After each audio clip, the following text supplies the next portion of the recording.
everyone. You're watching Eagle News America. I'm Thomas I. Likeness, broadcasting from our studio in Edmonton, Canada. It's December 21st, 2020. The winter solstice, the first day of winter. In the news, we have several updates from our correspondents from across North America. Alfred Asenis in Honolulu, Hawaii, reports that Kilauea Volcano has erupted and nearby residents are on alert. Arlene Ocampo in Fort Washington, Maryland. Governor Hogan announces COVID-19 plans for the holiday season. Mayanne Manzano-Gerzon in Sicklerville, New Jersey. Governor Murphy announces $10 million to expand high-quality preschool education. New Jersey extends public health emergency and postpones upcoming elections. Nanita Manawis in Dallas, Texas, tells us about several government appointments made by the governor and of the Texas Capitol building to remain closed until January 4th. Brianna Andrade in Santa Clarita, California. LA's Giving program to provide food assistance to 10,000 vulnerable households. Anna Cui in Las Vegas tells us the Western States Scientific Safety Review Workgroup is recommending the Moderna vaccine. Oh, and an apology for reduced shipments of the Pfizer vaccine to Nevada. In sports, we'll hear from Tenny Samagi from New York. Jordan Clarkson discusses relationship with Utah Jazz teammates. And our virtual roundtable tonight. Oh, this is timely, given the first day of winter. What are your winter essentials? Our coverage begins now. First, an overview of how COVID-19 looks now. According to the Coronavirus Resource Center of Johns Hopkins University in Medicine, as of 6 p.m. Eastern Time today, the number of cases of COVID-19 reported worldwide now more than 77,054,000. Top three on the list of countries with recorded cases. The United States, 17.8 million. India, 10 million. Brazil, 7.2 million. And sadly, more than 1,697,000 lives worldwide have been lost to this virus. The top three countries with the most number of COVID-19 related deaths are the United States, more than 317,000. Brazil, more than 186,000. India, the virus has claimed more than 145,000 lives. As the second wave of the pandemic washes over the United States, the damage to people's physical and economic health worsens. In a last-minute deal aimed at mitigating some of the hardship, Congress tonight is voting on a $900 billion COVID-19 relief package. Millions of Americans expected to benefit from the deal. Those eligible will get extra jobless benefits of $300 a week. And there's a new round of $600 stimulus checks to most Americans. But that's only half the amount provided in checks distributed last March under the previous deal. The package also includes aid for vaccine distribution and logistics. And it comes after months of partisan wrangling and finger-pointing, as well as last-minute negotiations. Now, for many Americans, that help is overdue, especially in rural areas. This was the scene in Athens, Ohio on the weekend, where volunteers from the U.S. Department of Agriculture's Farmers to Families program distributed food. For 5 hours, they handed out about 2,000 boxes of food. Rochelle Pete is the founder of the Food Soldier Group, and she says each 35-pound box was packed with meat, dairy, and produce. Pete says help is very, very limited in rural America. And there's just simply not the resources available here that you would find in more populated cities. And the need is real here in Athens, in rural areas, which is why we're coming into these areas with the food, rather than have them drive an hour or more to come to a larger city. Now, the government bought the food from farmers who are finding it difficult to get their products to market because of the pandemic. Later in the broadcast, we'll tell you about a program in Los Angeles to help people there put food on the table. Well, U.S. President-elect Joe Biden rolled up his sleeve this afternoon and received a COVID-19 vaccine. The 78-year-old incoming president got the Pfizer vaccine at the Christiana Hospital in Newark, Delaware. His wife, Jill, received hers earlier. Biden's immunization was done live on television, and that's because it's part of a campaign to boost Americans' confidence in the jabs. Would you like me to prompt you? No, you just go ahead anytime you're ready.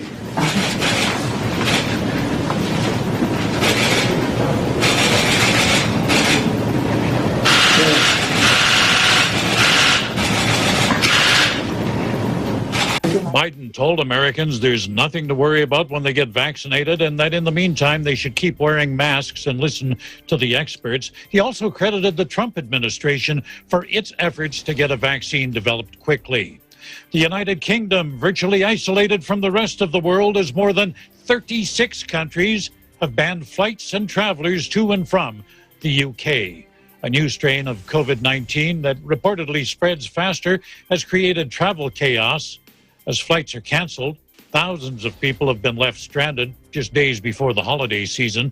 And in France, that country imposed a 48-hour blockade on people and trucks crossing the English Channel, forcing drivers to park their vehicles. Prime Minister Boris Johnson says he spoke with French President Emmanuel Macron and says he wants to resolve the issue. Understand your concerns, and I hope everybody can see that as soon as we were briefed in UK government on the fast transmissibility of this new strain at I think 3:15 on Friday afternoon, we lodged all the necessary information with the World Health Organization, and we took prompt and decisive action the very next day to curb the spread of the new variant within the UK. Meanwhile, in Canada, the country's most populous province has announced a lockdown that will go into effect on Saturday. Premier Doug Ford's government billing the announcement as a way to stop the spread of COVID-19 and save lives. Make no mistake, thousands of lives are at stake right now. If we fail to take action now, the consequences could be catastrophic. Ford says the lockdown remains in effect until at least January 23rd. Oh, here's a fitting story for the first day of winter. How long do you think you could stay buried in ice? Right up to your neck.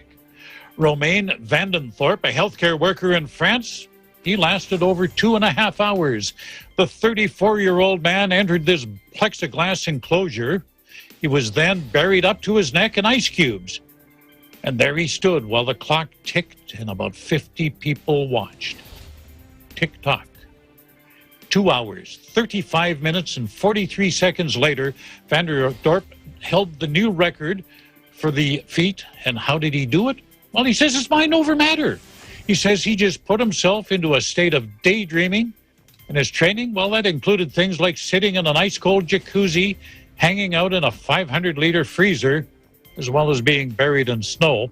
Now, the money he raised through this stunt will go towards fighting childhood cancer.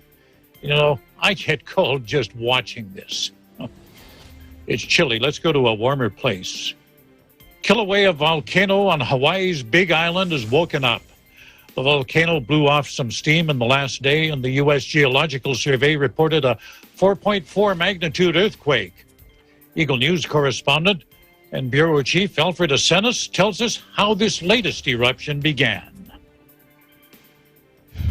As of Sunday, December 20 at 10:36 p.m. Hawaii time, which would be 4:36 p.m. Philippine time, the Hawaiian Volcano Observatory, HVO, under the U.S. Geological Survey, recorded a magnitude 4.4 earthquake located beneath Kilauea Volcano's south flank. The earthquake was centered within Hawaii Volcanoes National Park, where the volcano is obviously located. And there's a map showing its location on the HVO website, where these tremors have happened in the last several hours. So this is the actual website that HVO is referring to, and you can see a whole lot of seismic activity happening along the south flank of Big Island. And here is the results showing the different times the tremors have taken place, to include the 4.4 that took place at 10:36 p.m. There has been reports of weak to light shaking with intensity 4, which has been reported across the island of Hawaii. At that intensity, significant damage to buildings or structures is not expected. A scientist in charge, David Phillip, mentioned that his team will continue to monitor Kilauea as the situation is rapidly evolving with this evening's eruption at its summit. Now, the south flank has been the site of over 30 earthquakes of 4.0 or greater in the last 20 years, obviously to include the ones in 2018. Most are caused by abrupt motion of the volcano's south flank, which moves to the southeast over the oceanic crust.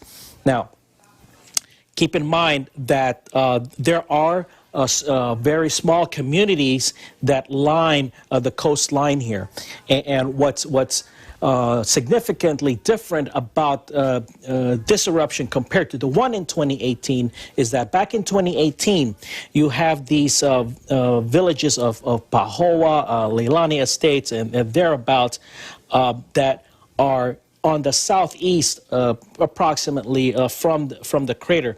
Now, according to authorities, the fallout of ash and some volcanic debris will be likely in places like Na'alehu and Ocean View, this time on the southwest corner of Big Island. So authorities are asking everyone stay indoors to avoid ash and intense heat. And thankfully, there is no reports of a tsunami threat as a result of this 4.4 earthquake. And just to confirm what the scientific community has reported, Kai Kahele, who is the newly elected congressman who hails from Big Island, tweeted on Sunday night that his home in Hilo town is the big town that's located here. His home rocked a 4.4 magnitude earthquake, and he puts a little remark here. Just when you thought 2020 could not get any worse, now we have lava and embedded falling ash to deal with.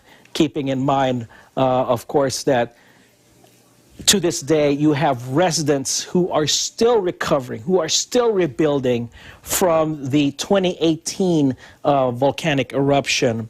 On top of that, Big Island, just like the rest of the world, is also dealing with the COVID-19 pandemic. And this is can be considered as the first major test for newly elected Mayor Mitch Roth, who got elected mayor of this Big Island back in November. Reporting from Honolulu, I'm Alfred Acenas, Eagle News. We live in interesting times. Back to you. We have reports from Fort Washington, Maryland, and Sicklerville, New Jersey. Eagle News America continues.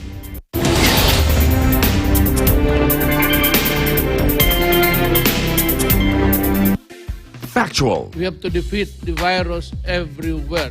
Timely information. Balanced, not only in the country, but also abroad. I'm certain of one thing. Interviews that people need to know. Watch Aguila Pilipinas, a one-hour newscast of reports coming from regional hubs in Luzon, Visayas, and Mindanao.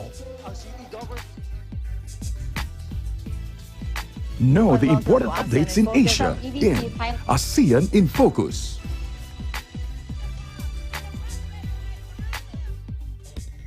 Track the latest stories in the provinces in Aguila Provincia. Tune into Mata ng Aguila, the evening primetime news program of Net25. Balanced and objective, Mata ng Aguila covers national and international issues, tackles news on business, health, science and technology, entertainment, sports and human interest features, and current events. And Eagle News International delivers the latest global reports, impartial, accessible, and up-to-date. It brings to fore EBC's rich international scope and access to valuable information streams. Well, thank you to thank our help outdoor. Catch these programs on Net25. You can also watch our news programs through eaglenews.ph and Eagle News Facebook page and YouTube channel.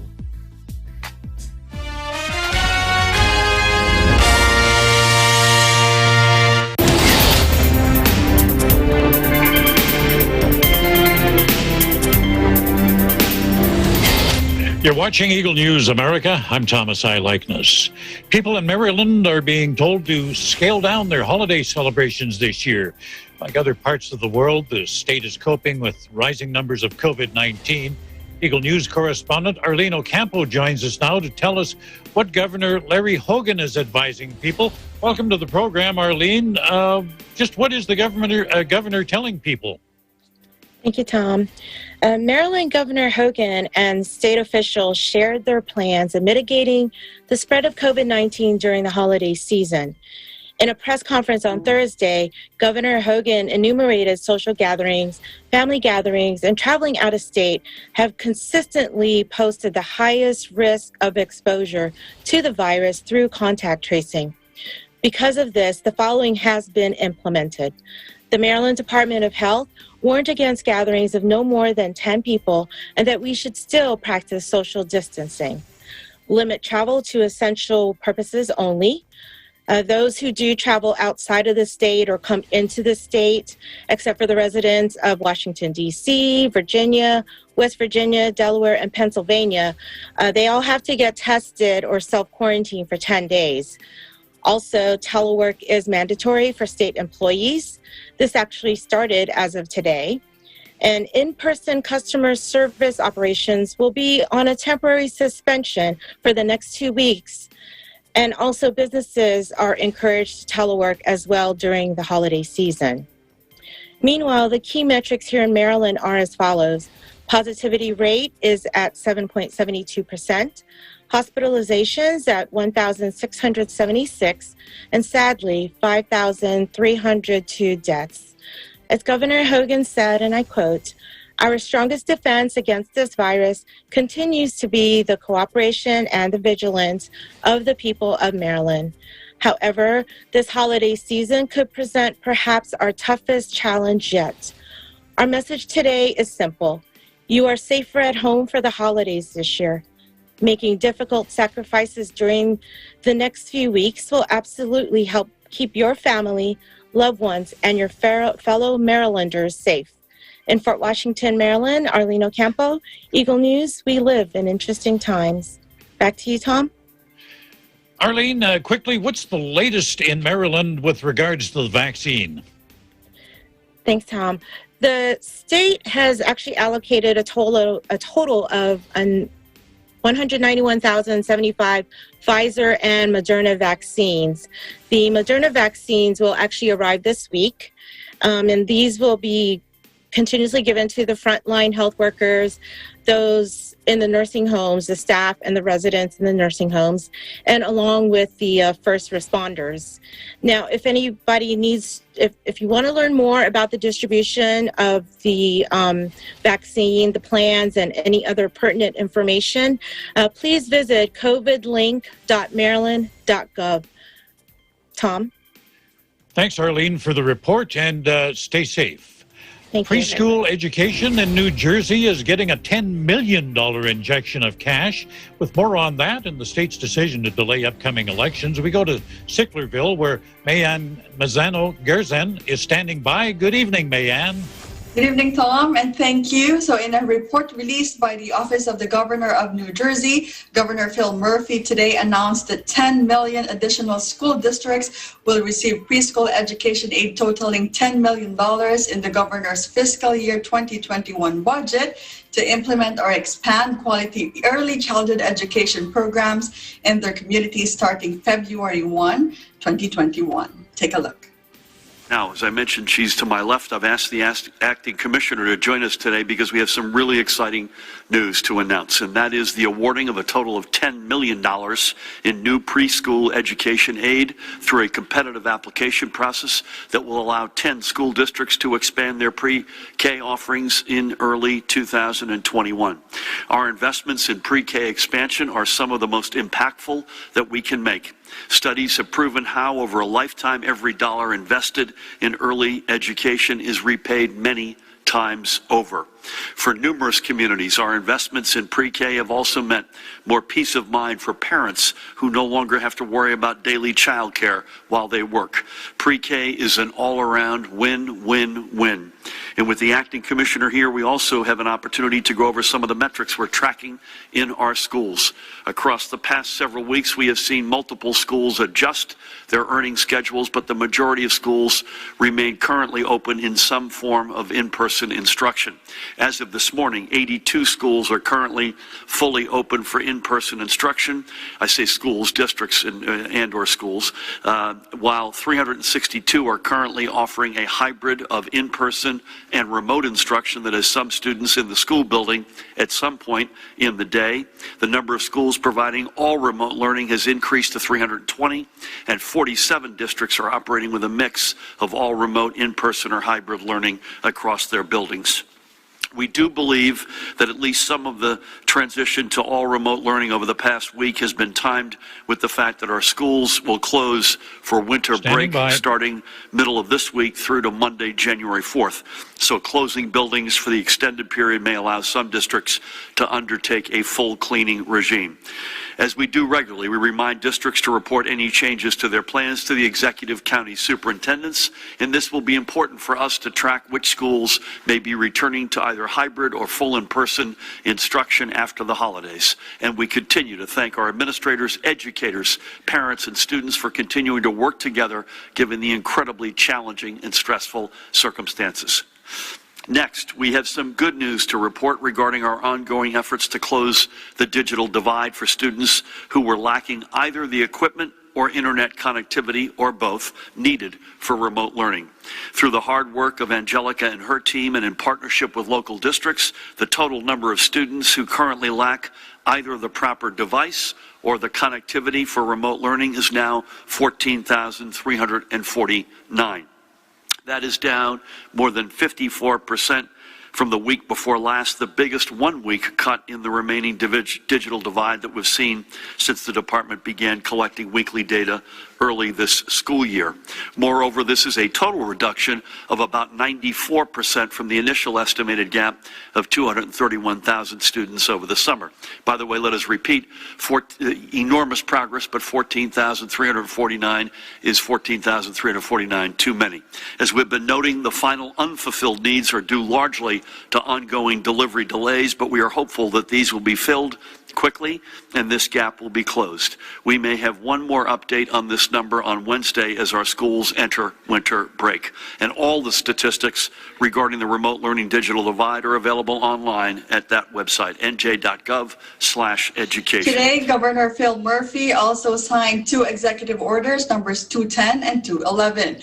Executive Order number 210 was signed to extend the public health emergency that was declared on March 9, 2020 through Executive Order number 103, while Executive Order number 211 is to postpone the upcoming February fire district elections, March special school elections, and all other special elections for filling vacancies to April 20, 2021. Take a look. Next, today I'm signing 2 executive orders. The first will extend the public health emergency for another 30 days. As we have noted many times before, unless it is extended, these emergencies expire after 30 days, and given where we are currently, we must remain in a proper footing where Judy and Pat and others can have the authority to continue responding to the challenges posed by the pandemic. The second order will postpone the upcoming February fire district elections, March special elections, and all other special elections for filling vacancies or deciding municipal questions until Tuesday, April 20, where they will coincide with the regular April school board elections for those districts which still hold them. We are doing this because moving these elections to a single day better conserves the time and resources of our local election officials.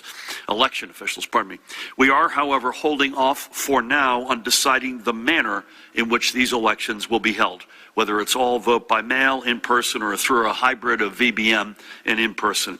A final decision as to this must be made by mid-February. We want to be able to make that call based on where the numbers are and where we think they're headed, not only at that time, but going forward. Meanwhile, for New Jersey's latest COVID-19 numbers, here is an update. To our overnight numbers, we're reporting an additional 3,186 positive PCR test results, bringing us to a cumulative total since March 4th, 435,763. The positivity rate for the 22,824 PCR tests recorded last Thursday was 10.78%. Judy will have some very interesting and I think fascinating insights as to the regional breakdown of those numbers. And the rate of transmission is currently at 0.99.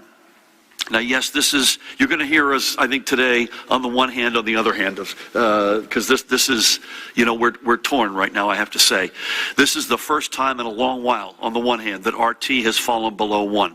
But we are still recording some of our largest daily numbers, not just this day, but on an everyday basis since the pandemic began. We had 5,200 just yesterday. 1 day of RT below 1 is notable. We're happy for it, but it's not worth any celebration. It's certainly better than the alternative, but it's worth our doubling down to push RT down even further to the point where our daily numbers see not just a 1 day, but a sustained drop. In our hospitals, by example, as of last night, there were 3,371 COVID positive patients being treated, another 236 awaiting their test results. That's a total of 3,607. Of these, 727 were in intensive care units and 481 were requiring a ventilator. Throughout the day yesterday, this is good news, 306 live patients were discharged statewide. That's good, while another 376 COVID positive patients were admitted, and that is sobering. And even more so, there were 56 reported in-hospital deaths yesterday. Again, this is apples and oranges. These are not yet COVID confirmed, but to give you a spot sense of the numbers and the reality.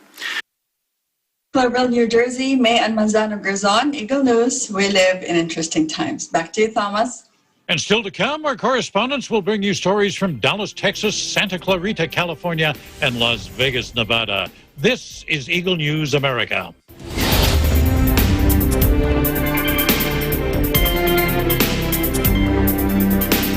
Innovation, digital disruption, globalization.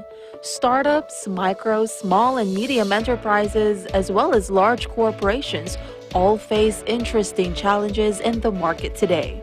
Peek into the world of exciting opportunities and partnerships to drive growth with the latest business news and information. We are open for business. Join the conversations to create a more vibrant environment for entrepreneurship. Catch Open for Business every Saturday from 5 to 6 p.m. Open for Business, from vision to action.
Aquino here at Hatley Castle, one of the filming locations for the X-Men series. Don't forget to tune in to Digital Nest only on Net 25.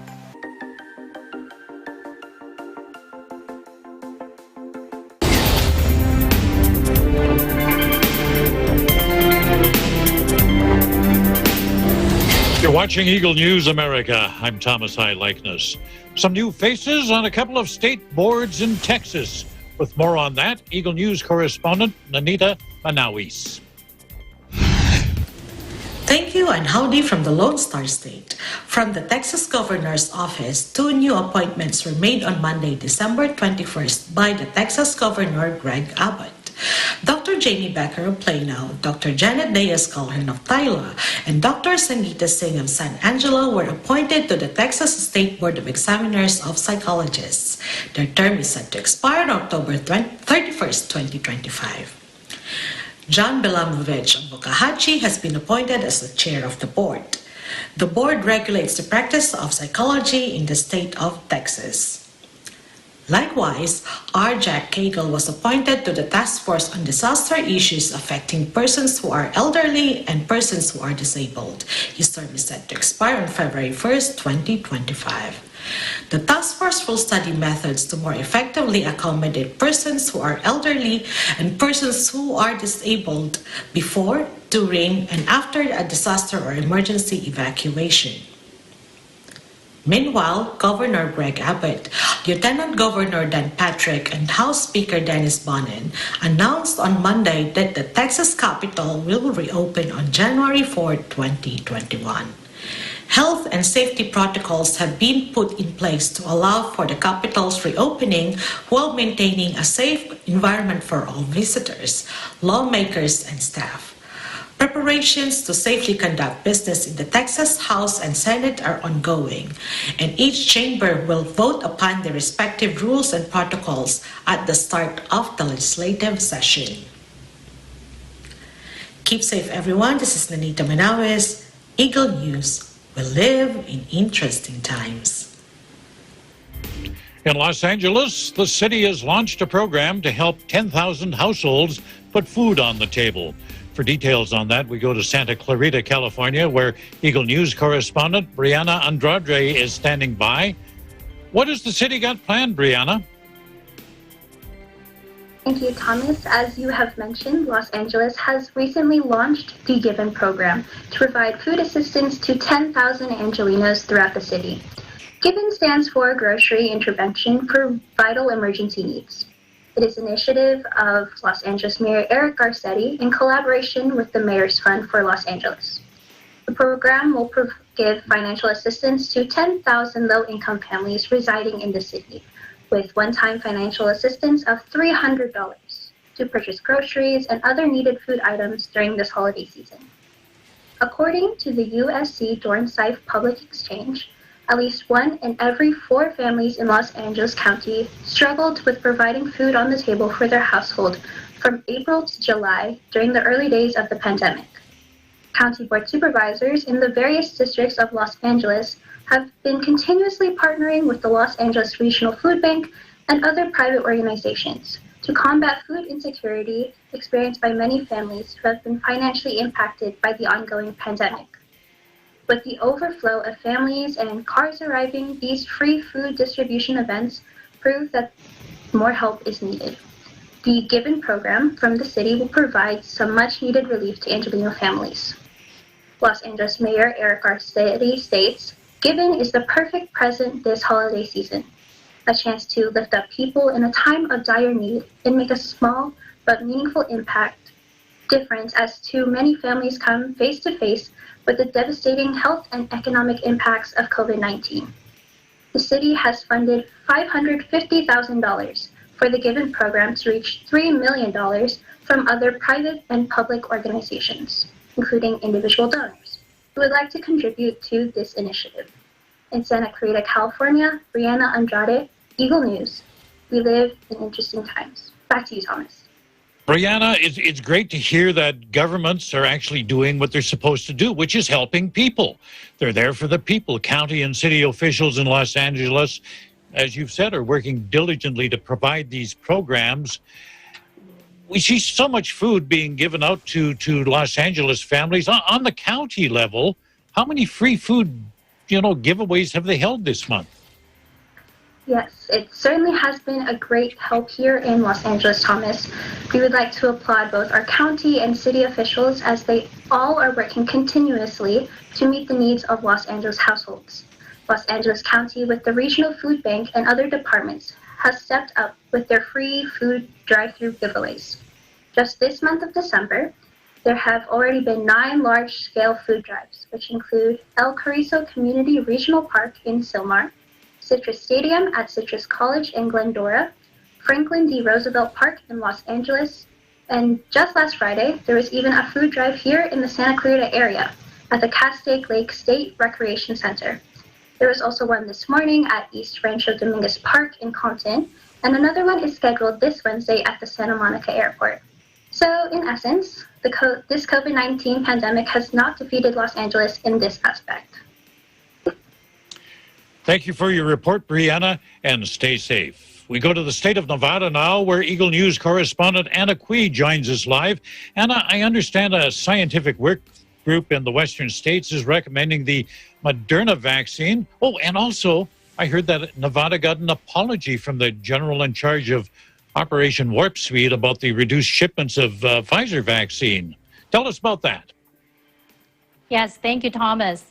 The Western States Scientific Safety Review Workgroup completed its review of the federal process Saturday with the conclusion that the Moderna COVID-19 vaccine is safe and efficacious for use in the Western states. This followed, of course, the FDA's issuance of the emergency use authorization for the said vaccine and to be distributed in the U.S. for 18 years of age and older. Shipments are already expected to start this week, so that's great news. Nevada, along with Washington and Oregon, joined California's COVID-19 Scientific Safety Review Workgroup in October. This group is made up of nationally acclaimed scientists, which, with expertise in immunization and public health, has concurrently and independently reviewed the FDA's decisions related to COVID-19 vaccinations and provided its confirmation to the governors of the said states Sunday morning. And it will continue to do that to evaluate other COVID-19 vaccines that are lined up as they go through the same process. Now, Thomas, I'm sure this came as a big relief for our Nevada Governor Sisolak, because last week, Friday, he announced that the second allocation of the Pfizer's vaccine was cut from 30,000 doses, over 30,000 doses, to now only 17,550. So that's a big cut, about 40%. According to a report from NPR, the states of Washington, Iowa, Idaho, and Florida also reported a reduction of about 40% on their second allotment of the Pfizer's COVID-19. Now, Sisolak said at the time of the statement that there was no explanation. They were waiting for an explanation from the federal government as to what happened. And then, I saw on Twitter as well, other governors like Washington Governor Inslee also put on Twitter how frustrating it is, to not know why that is. Now, to give you a little bit of background, and I'll get to the reason. On Wednesday, during a briefing with Operation Warp Speed, comments were made by Health and Human Secretary Alex Azar when he was asked why the federal government did not secure more vaccine orders from the beginning. He stated that the core issue is Pfizer's ability to manufacture by a certain date. He also mentioned that Pfizer has identified some of their production challenges and that Operation Warp Speed has been working with them on what assistance they could provide in order to secure additional doses. Pfizer then released a statement on Thursday stating that they are not having any production issues with their COVID-19 vaccine and no shipments containing the vaccine are on hold or delayed. The statement states, and I quote, "We successfully shipped all 2.9 million doses that were asked to ship by the U.S. government to the locations specified by them." In addition, Pfizer claims they remain confident in their ability to deliver up to 50 million doses globally this year and up to 1.3 billion next year, and that they look forward to continuing to work with the U.S. government to deliver the vaccine to the American people. Now, on Saturday, during another press briefing, General Gus Perna, the military leader and chief operating officer of Operation Warp Speed, openly admitted that the reason for the cut shipment of the second allocation of the Pfizer vaccine was a planning error on his part. Let's listen to what he says here. It was my fault. I gave guidance. I am the one that approved the forecast sheets. I am the one that approved the allocations. At the end of the day, the number of doses available to us to allocate ended up being lower. And so as we gave forecasts to the jurisdictions and governors and states worked their priorities against those forecasts, when we had to decide what was going to eventually be shipped out, I had to lower the allocations to meet the releasable doses that were presented to me. So to the governors, to the governor's staffs, please accept my personal apology if this was disruptive in your decision making and in your conversations with the people of your great state. According to data from CDC on COVID-19 vaccine allocations by jurisdiction, Nevada is scheduled to receive 50,300 of the Moderna vaccine for the week of 12/21. So, misunderstanding or not, we'll take this as great news for Nevada. In Las Vegas, Anna Cui, Eagle News, we live in interesting times. Back to you, Thomas. Anna, have you heard or talked to anybody who's actually taken that vaccine yet? Yes, well, I asked 3 people on short notice today. One received the vaccine. He's actually one of our EBC correspondent, Brian Sonson, and he said it was just like any other shot that he's gotten in the past. A little soreness on the arm after a couple of days, but other than that, he's fine. The other person I asked, he refused it at this time. He's also a healthcare worker, and he says that he just wants to wait. And then the last one, she was having some uncertainties, but decided that she will go ahead and take it. She does prefer the Moderna vaccine, but she's decided to take the Pfizer that's available now to not only for herself, but to protect her patients and her family. You know, the U.S. government has got this campaign where they're getting a lot of high-profile people to take the vaccine in an effort to promote it among people, because I know there's a lot of hesitancy out there. Do you think that's going to be effective when they see folks like Biden, the Vice President, Pence getting the shot in the arm? Do you think that'll encourage some people? I think for a lot of people it will do. You know, that's the National Ad Council. They are working on more public service announcements, you know, and they've talked about using celebrities and high-profile individuals, as you mentioned, because it's worked in the past. It was very effective when they see someone, like, for example, for the polio vaccine, I believe it was Elvis Presley that they used in their ads. So I believe it's going to work, Thomas. The power of celebrity. Thanks for your report, Anna, and stay safe. Up next, we have EBC Sports and our virtual roundtable, those winter essentials as we mark that first day of winter. I'm cold. You're watching Eagle News America.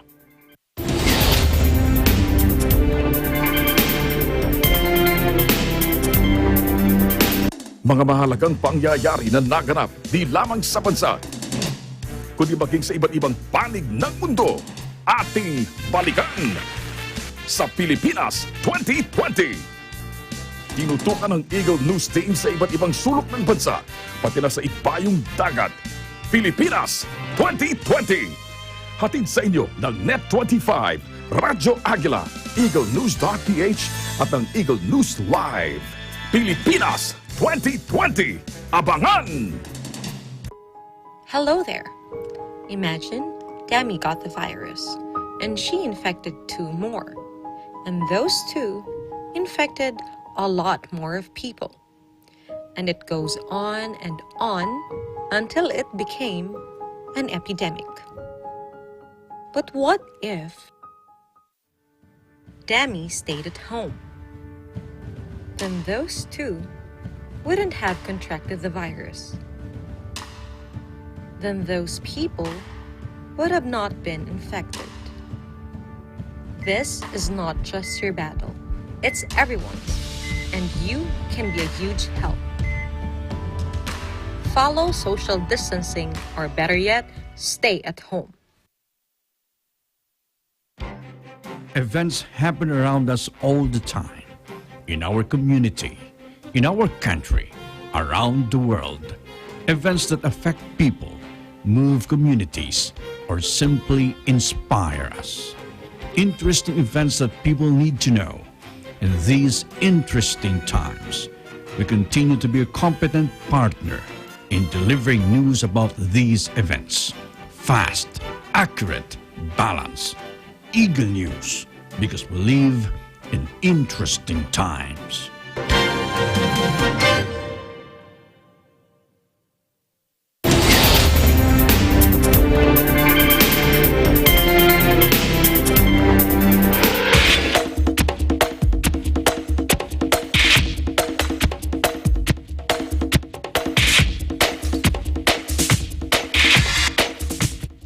Well, during the off-season, some notable NBA players moved to different teams, but Jordan Clarkson didn't. He re-signed with the Utah Jazz. Clarkson talks about that, as well as his relationships with his teammates, and Tenny Sumagi has that report. Thank you, Tom. NBA's lone Filipino-American player Jordan Clarkson re-signed with the Jazz to a 4-year, $52 million contract. Clarkson talks about why he signed with the Jazz, plus his relationships with his teammates, specifically Donovan Mitchell and Rudy Gobert. Just the relationships with everybody, the guys, they've been great. The relationship with Coach, and overall just the fit. In the city, it's been great to me as well. Just feeling comfortable, peace of mind, and everybody just having the same goal of winning and growing together. I feel like that's where it all came for me, and, wanting to, continue to grow here, continue to do great things here in Utah with this team. So definitely didn't want to leave these guys. It's crazy how fast I connected with these guys and, this group. But, it's been great for me, and I just didn't want to lose that either. The Jazz will kick off their season in Portland as they take on the Trailblazers on Wednesday. In New York, Teddy Sumagi, Eagle News. We live in interesting times. I got time for one quick question for you. What's your prediction on Jordan Clarkson and, of course, the Utah Jazz this season? Are they going to go anyplace? I hope so, Tom. I hope they get to pass the first round, because for the past 5-6 seasons, they have never made it past the first round of the NBA playoffs. So I hope that re-signing Clarkson plus re-signing Donovan Mitchell, All-Stars, Rudy Gobert, they get at least to the second round. I like the Jazz, but there's so many great teams, Tom.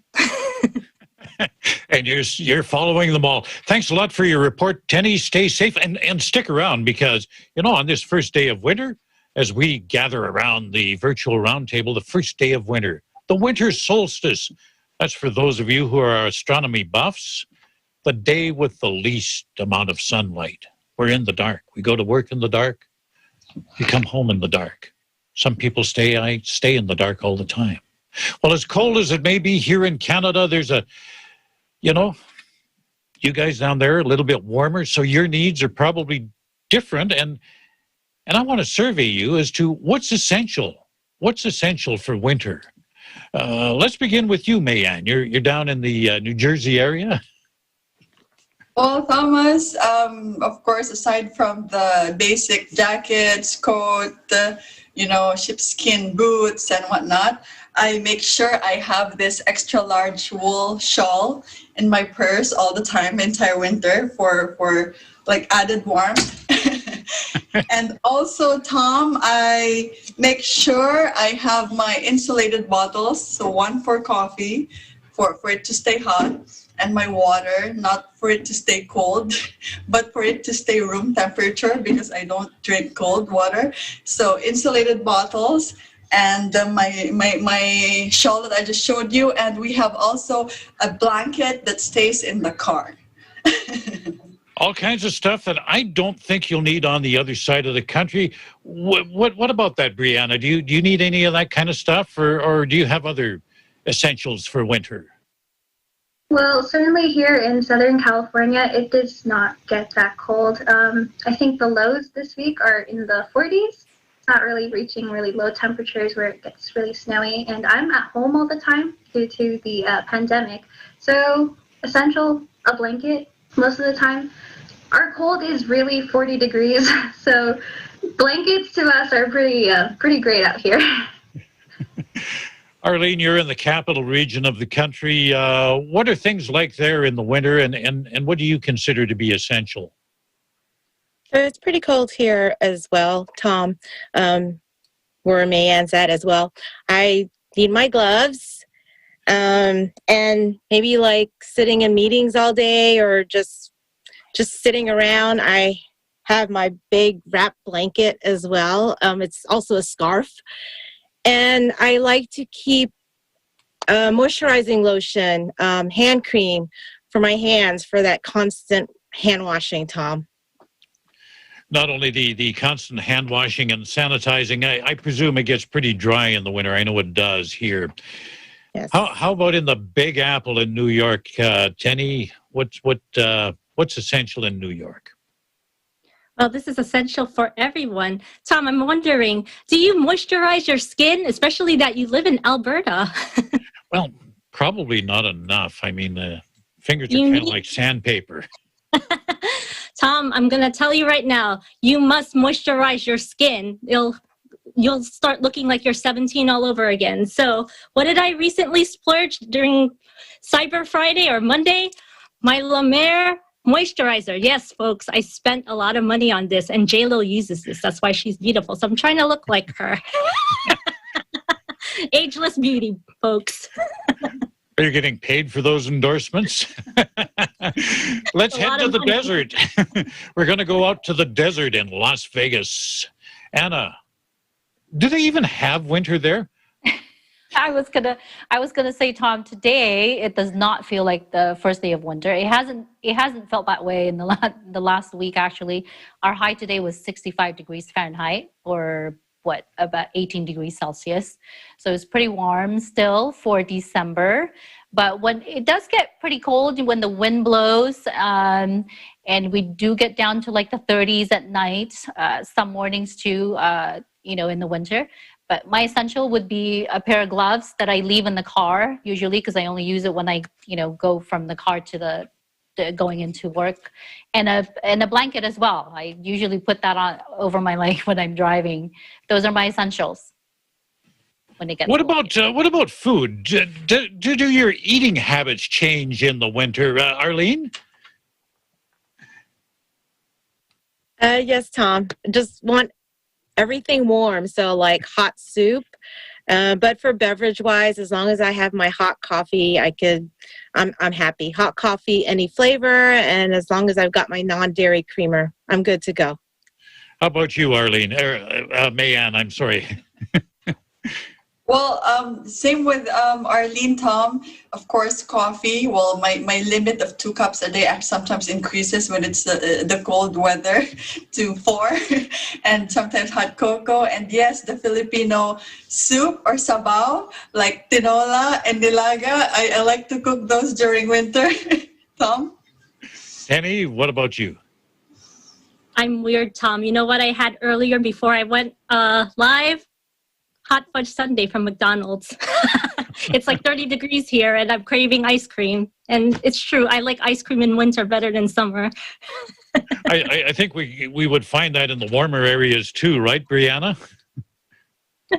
Yeah, certainly sometimes my food habits don't really change. Maybe I'll tend to go for the hot ramen or the instant ramen most of the time, but I do like ice cream in the winter as well. It's really, I don't know, it doesn't get too cold here, so maybe the ice cream makes me a little more colder than I hope. And Anna, any change in your eating habits in the winter in what purports to be winter in Vegas? Yes, definitely more pho. The Vietnamese soup during the winter here, Tom.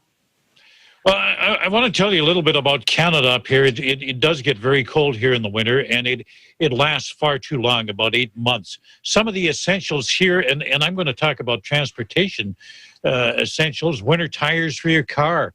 If you can afford it, a remote starter so that, you can be in your house, in your apartment, in your office at work, and you can start your car even on your phone so that it's nice and warm by the time you get out there. Block heater, of course, so that the engine will start easier. That's essential in some parts of the country, and an extension cord to go with it to plug it in. Things like a brush to brush off the snow, a scraper to scrape off the ice. Some other practical equipment, snow shovels.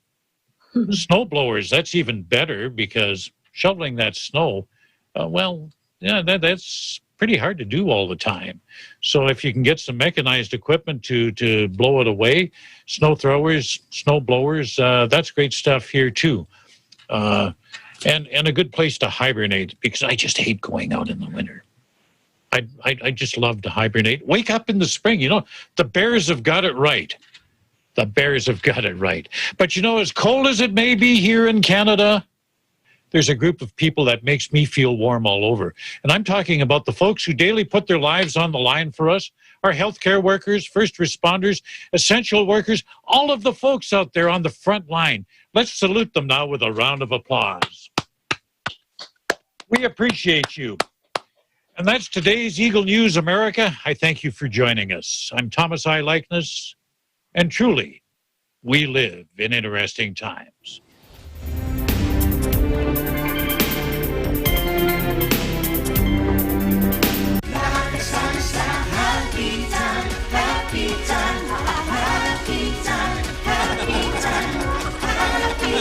Gusto namin maging happy ang mga viewers sa amin pagpapatawa, sa amin pag-entertain, iba-ibang segments and games. Rumarampa! Lumalagpas! Patasan! Batanes! Patatas? Batanes! The jackpot prize of 58,000 pesos ang tamang sagot na hinahanap natin. 3, 2, 1!